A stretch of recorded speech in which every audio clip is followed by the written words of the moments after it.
அதாவது இன்றைக்கி வந்து பார்த்தீங்கன்னா நீங்கள் அன்றாட டெய்லி நீங்கள் அங்கங்கே தண்ணி வாங்கி குடிக்கிறீங்க. இது நல்ல தண்ணியான்றது யாருக்குமே தெரியாது. அதாவது 20 ரூபா 50 ரூபா 100 ரூபாய்க்கு வாங்கி குடிக்கிறோம். ஒரு தண்ணினா வந்து மினரல் வாட்ரு ஒரு நல்ல வாட்டர்னா 10 டிடிஎஸ் இருக்கணும். டோட்டல் டிசால்ட் கண்டென்ட் 10 இருக்கணும்.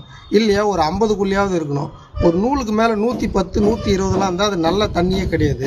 இவங்க என்ன பண்ணுறாங்க, பாக்கெட்டில் போட்டு இது பண்ணி ஏதாவது ஒன்று மக்களுக்கு கொடுத்துட்றாங்க. இது வந்து நல்ல தண்ணியே கிடையாது. இதை பாருங்கள், ஒரு தண்ணியில் 10 பாயிண்ட் தான் இருக்கணும். இது ஒரு பெரிய கம்பெனி. இதில் எவ்வளோ பாயிண்ட் இருக்குதுன்னு பாருங்கள். சால்ட்டு கண்டென்ட்டு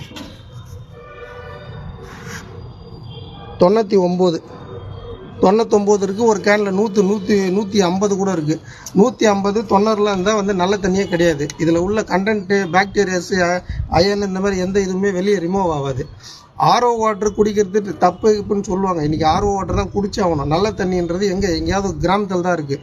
நல்ல தண்ணி சிட்டியில் கிடையாது. எல்லாம் ட்ரைனேஜ் ஓடுது.